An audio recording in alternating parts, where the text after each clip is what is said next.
অৰুণোদয় 3.0 মহোদয়, অৰুণোদয় আঁচনি এখন আঁচনিয়ে নহয়, মহিলা সবলীকৰণ আৰু অৰ্থনৈতিক অন্তৰ্ভুক্তিকৰণৰ দিশত ই এক গণ আন্দোলন, যি অৰ্থনৈতিকভাৱে পিছপৰা লাখ লাখ পৰিয়ালৰ বিত্তীয় সুৰক্ষা আৰু মৰ্যাদা সুনিশ্চিত কৰিছে।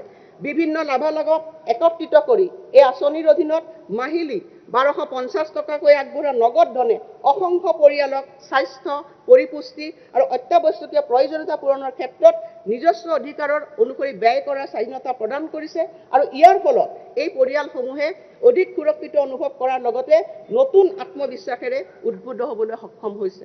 তৃণমূল পৰ্যায়ৰ উপান্ত শ্ৰেণীৰ লোকসকলৰ অৰ্থনৈতিক উন্নয়নৰ বাবে বৰ্তমানৰ ভাৰতৰ বহু ৰাজ্যই এই অৰুণোদয় আঁচনিখনক আৰ্হি হিচাপে গ্ৰহণ কৰিছে।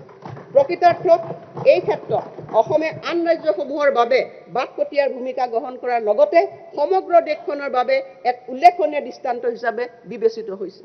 মই আজি এই ঘোষণা কৰিবলৈ পাই অত্যন্ত সুখী হৈছোঁ যে বিধৱাসকলৰ পেঞ্চন যাতে অৰুণোদয় সমপৰ্যায় হয়, সেয়া নিশ্চিত কৰিবলৈ আমাৰ চৰকাৰে ৰাষ্ট্ৰীয় বিধৱা পেঞ্চন আঁচনি হিতাধিকাৰীলৈ টপ আপ পেঞ্চন আমি আগবঢ়াম।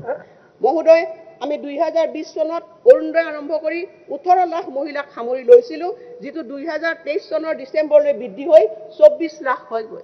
মই ঘোষণা কৰিব পাৰি ভাল পাইছোঁ যে 2025-26 বিত্তীয় বৰ্ষত অৰুণোদয় 3.0 অধীনত আমি হিতাধিকাৰীৰ সংখ্যা 37.2 লাখলৈ আমি বৃদ্ধি কৰিম। অৰুণোদয় 3.0 মহোদয়, অৰুণোদয় আঁচনি এখন আঁচনিয়ে নহয়, মহিলা সবলীকৰণ আৰু অৰ্থনৈতিক অন্তৰ্ভুক্তিকৰণৰ দিশত ই এক গণ আন্দোলন, যি অৰ্থনৈতিকভাৱে পিছপৰা লাখ লাখ পৰিয়ালৰ বিত্তীয় সুৰক্ষা আৰু মৰ্যাদা সুনিশ্চিত কৰিছে।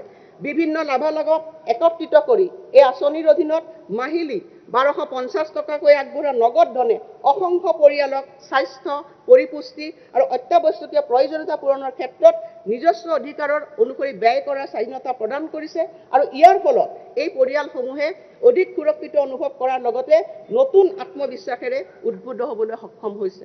তৃণমূল পৰ্যায়ৰ উপান্ত শ্ৰেণীৰ লোকসকলৰ অৰ্থনৈতিক উন্নয়নৰ বাবে বৰ্তমানৰ ভাৰতৰ বহু ৰাজ্যই এই অৰুণোদয় আঁচনিখনক আৰ্হি হিচাপে গ্ৰহণ কৰিছে।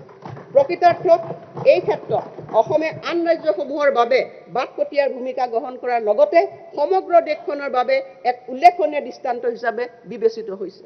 মই আজি এই ঘোষণা কৰিবলৈ পাই অত্যন্ত সুখী হৈছোঁ যে বিধৱাসকলৰ পেঞ্চন যাতে অৰুণোদয় সমপৰ্যায় হয়, সেয়া নিশ্চিত কৰিবলৈ আমাৰ চৰকাৰে ৰাষ্ট্ৰীয় বিধৱা পেঞ্চন আঁচনি হিতাধিকাৰীলৈ টপ আপ পেঞ্চন আমি আগবঢ়াম। মহোদয়, আমি 2020 চনত অৰুণোদয় আৰম্ভ কৰি 18 লাখ মহিলাক সামৰি লৈছিলোঁ, যিটো 2023 চনৰ ডিচেম্বৰলৈ বৃদ্ধি হৈ 24 লাখ হয়গৈ। মই ঘোষণা কৰিব পাৰি ভাল পাইছোঁ যে 2025-26 বিত্তীয় বৰ্ষত অৰুণোদয় 3.0 অধীনত আমি হিতাধিকাৰীৰ সংখ্যা 37.2 লাখলৈ আমি বৃদ্ধি কৰিম।